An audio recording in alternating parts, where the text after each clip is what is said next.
예배를 우리가 잘 드리고 있는데 코로나가 너무 심해져 가지고 우리 이제 내일부터 방역이 올라가잖아요.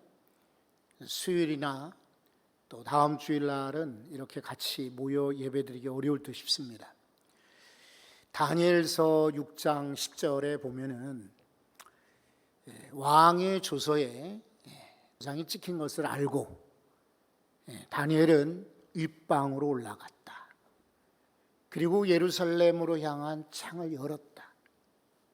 그리고 하루 3번씩 무릎을 꿇었다. 그리고 하나님께 감사했다.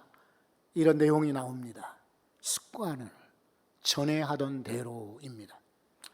코로나가 어떻든지 간에 여러분 어디 있든지 간에 전에 하던 대로 우리 예배할 수 있기를 바랍니다. 그리고 지금 아래층에서 우리 아쉽게 영화부와 그리고 유치부 성경학교를 지금 진행하고 있는데 오늘은 우리 교사분들이 참 정말 열심히 장식하고 여러분 2층에 혹시 내려가 보시면 아시겠습니다만 아주 잘 꾸며놨어요. 놀이동산처럼 우리 아이들을 그렇게 정성으로 이렇게 준비하고 기도하고 했는데 이제 다음 주부터는 성경학교도 온라인으로 진행을 해야 될 것 같아요. 그래서 아마 사역자들이나 교사들이 배나 아마 힘이 들 거예요. 여러분들이 대신 주변에 가족들 가운데 어린아이들이 있으면 평화학교에 성경학교 보내라 권해주십시오. 그리고 여러분들도 위해서 기도해 주시면 온라인으로 진행할지라도 큰 은혜가 있을 줄로 믿습니다. 자, 우리는 살아가면서 다른 사람들의 약점은 보는데 나 자신의 약점은 잘 못 볼 때가 많습니다. 아이고, 저 사람은 왜 저렇게 말을 하지? 저 사람은 왜 태도가 저럴까? 저 사람은 왜 말이 없어? 저 사람은 왜 맨날 아프다고 할까? 왜 어렵다고 하지? 이러면서 우리가 다른 사람들을 흉보기도 하고 때로는 지적하기도 합니다만 실은 다른 사람의 문제나 약점이 문제가 아니고요.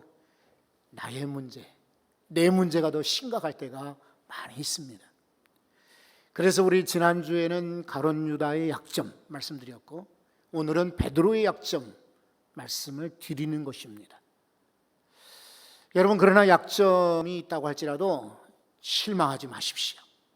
하나님은 도리어 약점을 가진 사람들을 더 많이 쓰십니다. 그리고 더 크게 쓰십니다.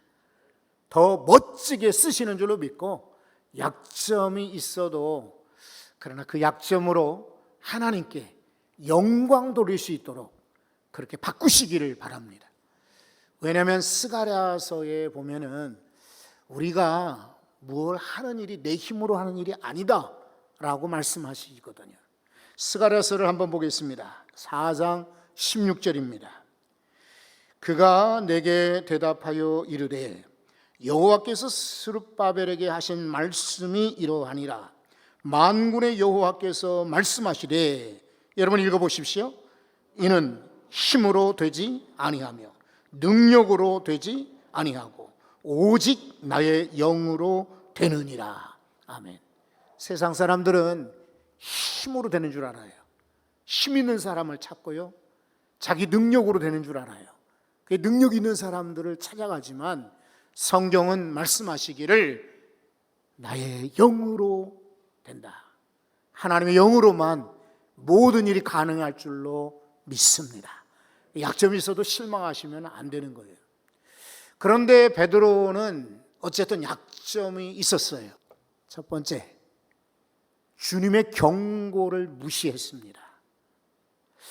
여러분 살아가면서 경고가 있잖아요. 여기 지금 교통 표지판이 많이 바뀌었습니다. 그래서 학교 앞에는 30km로만 가게 돼 있고 웬만한 교회 앞에 도로들도 50km 넘어가면 안 돼요. 자동차 전용 도로나 그렇죠? 고속도로 같은데 70km, 이제 80km, 100km 이러지 대부분의 서울 시내 도로를 혹은 뭐 부천도 인천도 마찬가지입니다. 지금은 아주 속도가 많이 줄었어요. 경고판이 바닥에도 그리고 전신주에도 신호등에도 붙어 있는데 빨간 신호등이 켜져 있는데 차가 질주할 수 있습니까? 안 되지요. 여러분, 때로 하나님이 말씀으로 우리에게 경고하실 때가 있어요. 이렇게 하면 안 된다. 그러면 우리는 그 경고 무시하지 말고 받으셔야 돼요. 때로는 하나님이 다른 사람들을 통해서 들려주실 때가 있어요. 그러면 우리는 그 경고 무시하지 말고 그래, 내가 지금 잘못 가고 있구나. 들으셔야 됩니다. 신문이나 뉴스를 보면은 조금 욕심내 도둑질하고 그리고 순간 화를 참지 못해서 막 화를 일으키고 그러면서 우리는 뭐 땅콩 회항이다, 갑질이다, 뭐 대사 부인이 저럴 수 있을까, 백화점의 모녀들이 종업원들을 저렇게 모욕했다. 우리는 손가락질하기 쉬운데 실은 그런 사람들의 사례는 나의 사례일 수도 있습니다. 나도 혹시나 방심하는 가운데 실수하고 다른 사람들을 얕잡아 보거나 무시할 수가 있습니다. 그런 거로 뉴스를 보면서 하나님이 내게 경고하시는가 보다. 경고는 꼭 환상이나 꿈으로만 주시는 게 아니라 일상에서 받을 수가 있습니다. 여러분, 베드로는 어떤 경고를 무시했습니까? 31절을 한번 보십시오. 그때에 이제 성만찬을 마치고 감람산으로 가는 길이에요. 겟세마네 동산으로 가는 길에서 바로 그때를 말합니다. 그때에 예수께서 제자들에게 이르시되 오늘 밤에 너희가 다 나를 버리리라. 기록된 바 내가 목자를 치리니 양의 떼가 흩어지리라 하였느니라. 여러분, 이것도 스가랴서 13장 7절의 말씀을 인용하신 겁니다. 주님이 구약의 예언을 인용해서 하시는 말씀이 이제 내가 하나님께서 내 목자를 예수 그리스도를 의미하죠. 치리니 양떼가 흩어지리라. 바로 그 말씀이 이제 이루어졌다라고 성경을 인용해서 경고하신 거예요. 언제입니까? 언제요? 오늘 밤입니다. 오늘 밤에 너희가 나를 떠날 것이다. 경고하셨어요. 여러분, 34절도 한번 또 보시겠어요? 예수께서 이르시되 내가 진실로 내게 이르노니, 그 다음 구절을 한번 여러분 읽어보십시오. 다 굴기 전에 내가 3번 나를 부인하리라. 옛날 로마 시대 때 유대 나라에는 그 류모세 선교사라고 예루살렘에서 오랫동안 사역을 했던 선교사님이 책을 썼는데 이런 말을 썼더라고요. 예루살렘의 닭은 12시 반, 현대 시간으로 12시 반에 울어. 그리고 1시 반에 울고 3시 반에 2시 반에 운다. 시간마다 한 번씩 왱왱 하면서 아마 우는가 봐요. 그런데 예수님 말씀하시기를 닭 울기 전이라고 그랬으니까요, 12시 반도 아닙니다. 그 전에. 내가 나를 몇 번 부인한다고 했습니까? 몇 번이요? 제가 지금 손가락을 보이고 있는데 답을 안 하세요? 몇 번 부인한다고요? 이 유대 나라의 3번은 완전하다는 뜻이에요. 전부 완벽하게 부인한다, 이런 뜻이에요. 3번이란. 실제로 베드로는 이 예언처럼 나중에 대제사장의 집에 들어갔다가, 예수님 붙들린 그 집에요, 들어갔다가 거기 있던 사람들이 자기를 알아보니까 나 저 사람 몰라요. 아마 그 말투를 쓰는 것 같은데, 아이고 무슨 말씀이에요. 내가 당신이 저 붙들린 예수 옆에 있는 거 봤는데 천만의 사람 잘못 봤어요. 3번이나 부인을 했어요. 오늘 밤에 3번 나를 완전히 완벽하게 부인할 것이다. 이렇게 경고했으면 보통 사람 같으면 그래요 주님, 제가 너무 약하고 겁이 많아서 그럴지도 몰라요. 저 좀 도와주세요. 저 붙잡아 주세요. 저 힘내게 해주세요. 주님 떠나지 않게 해주세요 라고 주님 앞에 고백을 해야 옳아요. 그런데 베드로는 이 경고를 무시했습니다. 어떻게 무시하는지 33절을 보겠습니다. 33절 말씀을 보시면 다 같이 읽습니다. 베드로가 대답하여 이르되 모두 주를 버릴지라도 나는 결코 버리지 않겠나이다. 이게 이제 두 번째, 자기 약점을 몰랐으니까 이렇게 큰 소리 치는 거예요. 자기 약점을 몰랐어요. 그러면서 하는 말이, 이 사람들, 거기 같이 있는 사람이 누구겠어요? 예수님의 제자들이죠. 같이 갔던 제자들, 이 사람들은 혹시 주님을 버릴지라도, 이게 뭡니까? 나는 그러고 있습니다. 나는 이 사람들과 달라요 하는 우월의식이요, 특권의식입니다. 자기만이 똑똑하다, 자기만이 충분히 용감하다라고 하는 장담이 이 사람의 약점입니다. 여러분, 우리 자신감은 가져야 됩니다. 무슨 일 할 때 시작도 하기 전에 아유 나 안 될 것 같아, 아유 나는 이거 뭐 실패할 것 같아, 이러면 시작 하나 안 합니다. 겨우 목표를 이루거나 아니면 안 될 거예요. 그러니까 우리는 하나님이 주시는 은혜, 믿음 가운데, 담대함 가운데서 자신감은 가져야 돼요. 그러나 주님이 경고하실 때에는 너 안 돼, 너 부인할 것 같아, 너 도망갈 것 같아, 그러면은 주님을 강하게 붙잡아야 돼요. 주님, 저 약해요, 저 미련해요, 맞아요, 저는 아마 의지가 부족해서 떠날지도 몰라요 라고 매달려야 되는데, 이 사람 뭐라고 하고 있습니까? 다른 사람들은 다 주를 버릴지라도 나는. 여러분, 혹시나 여러분이 하는 말을 여러분들은 잘 못 느끼실 거예요. 그런데 많은 그런 심리학자들이나 정신과 의사분들이 하는 말이 있어요. 대화 속에 내가, 나는, 이런 말을 자주 쓰는 사람들, 이런 사람들은 대부분 교만하다. 보통 이런 사람들은 나 이런 말 안 하죠. 우리가. 예를 들어서 하나님이 우리 교회에 많은 은혜를 주셨습니다. 그러면은 나 때문에 이렇게 말하지 않는 것이죠. 우리 성도들이 헌신해서요. 하나님이 우리 가정에 참 기가 막힌 은혜 주셨어요. 그러면 내가 뛰어나서, 내가 잘나서 이렇게 말하지 않죠. 우리 가족들이 희생했고요, 우리 힘을 합쳐서 이만큼 우리가 이루고 이만큼 쌓는 겁니다. 이렇게 고백하는 것이 맞을 거예요. 그런데 지금 가룟 유다는 다른 사람들은 몰라도 나는 자기를 내세우고 있습니다. 이거 약점이에요. 세상의 권력자들이나 세상의 리더십은 그런 말을 상투적으로 할지 몰라요. 왜냐하면 지금 대통령 선거가 저 300일이 남았음에도 불구하고 뉴스 보십시오. 종편 같은 데 보면 전부 대선 주자 이야기만 나오지요. 대선 주자들은 할 수 없어요.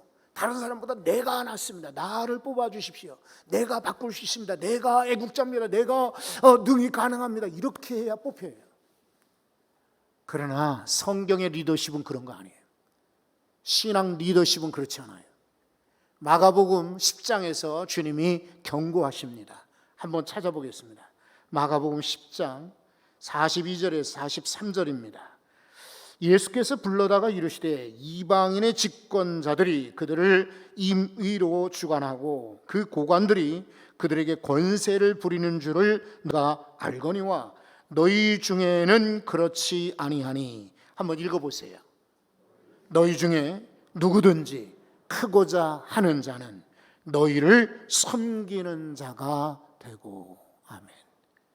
세상에 권세 잡은 자, 주관자들은 임의로 주관하고 그리고 임의로 지배하려고 하지만 너희 중에는, 제자들을 보고 하신 말씀이 우리 성도들에게 주신 말씀이에요.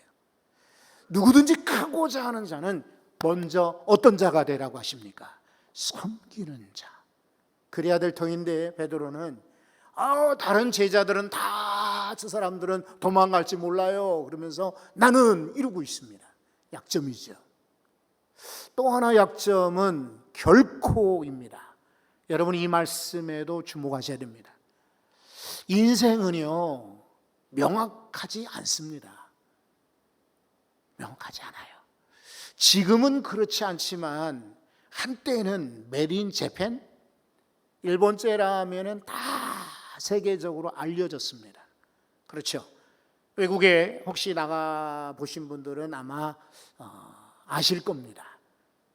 메드 인 재팬, 메드 인 차이나 이러면은 가격이 거의 막 2배, 3배가 날 정도로 아주 유명한 제품들이 일본에서 많이 만들고, 어쨌든 지금 많이 쇠락했다 할지라도 일본이 과학이나 여러 가지 산업, 정보, 통신 이런 쪽에는 선진국에는 틀림이 없을 겁니다. 그런데 그 일본이 지금 올림픽을 앞에 놓고는 우왕좌왕하고 있습니다. 며칠 전만 해도 도쿄 이제 운동장에, 경기장에, 주 경기장에 10,000명만 모아놓고 입장식을 하겠다, 개회식을 하겠다라고 발표를 했습니다. 총리가, 나라의 총리가 발표할 정도입니다. 그런데 며칠이 안 된 지금 이거 이제 주요 도시 4개, 도쿄도 근처에 있는 주요 도시의 경기장에는 무관중으로, 관중 없이 경기를 치러야 되겠습니다. 한 치 앞을 보지 못하는 것이 인생입니다. 아무리 첨단 과학을, 그리고 저 우주에 로켓을 쏘아 올리는 과학을 신봉하는 그런 나라들조차도 지금 내일 일을 알지 못하는 것입니다. 그런데 한낱 인생에 불과한데 우리가 어떻게 결코 라고 말할 수 있습니까? 결코 아닙니다. 오히려 이렇게 말해야 됩니다. 하나님, 저 이랬으면 좋겠습니다. 저 이렇게 살고 싶습니다. 그런데 혹시 넘어질 것 같으면 저를 붙잡아 주십시오. 혹시 제가 실수할 것 같으면 하나님 저를 건져 주십시오. 혹시 제가 죄를 지을 것 같으면 저를 꽉 잡아 주십시오. 겸허하게 고백하는 것이 오히려 인생인 것입니다. 여러분 베드로처럼 장담하지 마십시오. 다른 사람들은 다 배신하고 떠날지라도 저는 떠나지 않겠습니다. 다른 사람은 몰라도 나는 결코 주님 버리지 않을 겁니다. 주님이 기가 막히신 거죠. 그러니까 한 번 더 이번에는 베드로, 이 사람에 향하여서 말씀을 하신 거예요. 오늘 밤에 베드로야, 다 굴기 전에 네가, 다른 제자가 아니라 바로 네가 나를 3번이나 부인할 것이다. 그러면 이쯤 됐으면은 이제 장담을 하다가도 머리를 숙여야 되지 않을까요? 그렇습니다. 주님, 제가 잘못 말했습니다. 실수했습니다. 이래야 되는데 인생은 그렇지 못합니다. 아쉬운 것이 35절을 한번 보십시오. 이렇게도 말씀하셨는데 35절 같이 읽어봅니다. 베드로가 이르되 내가 주와 함께 죽을지언정 주를 부인하지 않겠나이다 하고 모든 제자도 그와 같이 말하니라. 여러분 베드로는 경고를 들었으나 귓전으로 흘려보내는 거예요. 그리고 장담을 합니다. 주와 함께 죽을지언정. 실제로 죽었나요? 나중에, 그것도 나중에 한참 뒤에 이 사람 순교하여 죽기는 죽었습니다. 그러나 이때에 죽은 것은 아니었습니다.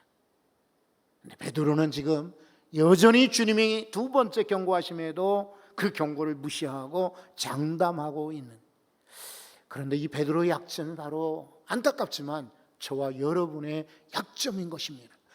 오늘 밤입니다. 며칠 뒤도 아니에요. 몇 시간 뒤입니다. 3번이나 부인할 약한 존재인데도 불구하고 주님은 그것을 다 보시면서 경고하셨는데 베드로는 장담하고 있습니다. 저희는요 주와 함께 죽을 겁니다. 문제는 이 3번째 약점이 뭐냐고 만약에 물으신다면 이런 대답입니다. 다른 제자들을 선동하였다. 여러분, 우리는 나도 모르는 사이에 내 습관이 자녀들에게 가요. 그리고 교회 안에서 성도 여러분들의 습관은 다른 성도들에게도 영향을 미치게 되어 있습니다. 성도들이 서로 이렇게 존중하고 존경하고 그리고 따뜻하게 인사하고 그리고 보듬어주고 사랑하신다면 교회 전체 분위기가 그렇게 됩니다. 그렇지 않은 사람들은 어색해서 그 자리에 있지 못하지요. 그런데 만약에 먼저 믿는 분들이 냉랭하단 말입니다. 인사도 없어요. 쳐다보지도 않아요. 상대하지 않습니다.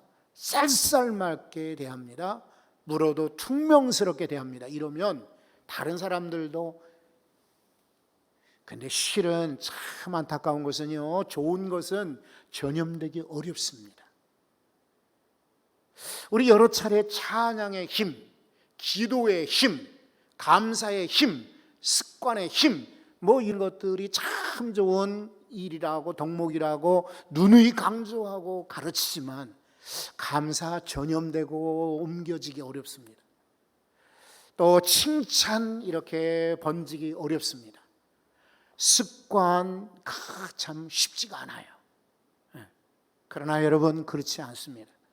그래도 우리는 선동, 2가지 의미의 선동이 있습니다.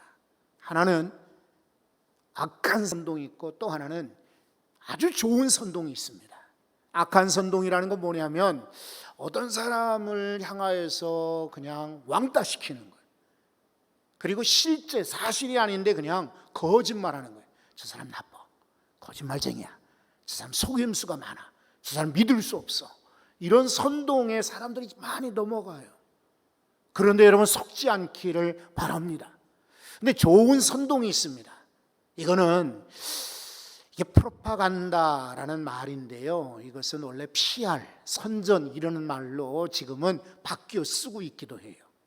근데 이 프로파간다라는 말이 어떤 뜻에서 나왔느냐면, 선동한다는 말이요, 이거는 복음을 전하는데, 복음 전도, 바로 이 PR이라는 광고, PR이라는 말은 바로 전도에서 나온 용어예요.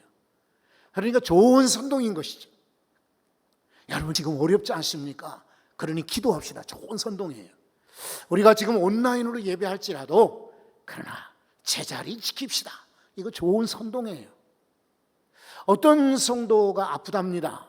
그러면 주변에 알려서 같이 힘을 모아 기도해 주시는 거예요. 어떤 가정이 지금 위태위태하고 막 흔들린답니다. 그러면 흉보는 것이 아니라 우리가 서로 안타깝게 여기면서 위에서 기도해 주는 거예요. 이건 좋은 선동이에요. 그런데 어떤 사람을 흉보고 끄집어내리고 그리고 욕하고 비난하고 실제로 나와 상관이 없는데도 우리는 막 소문을 퍼뜨려요. 이거는 악한 선동이에요. 지금 베드로의 약점은 뭐냐면 자기가 장담하는 것을 제자들에게도 은연중에 전염시킨 거예요. 이게 약점이에요. 여러분, 우리는 긍정적인 점에서 쉽게 말씀을 드리면 웃음 좋습니다.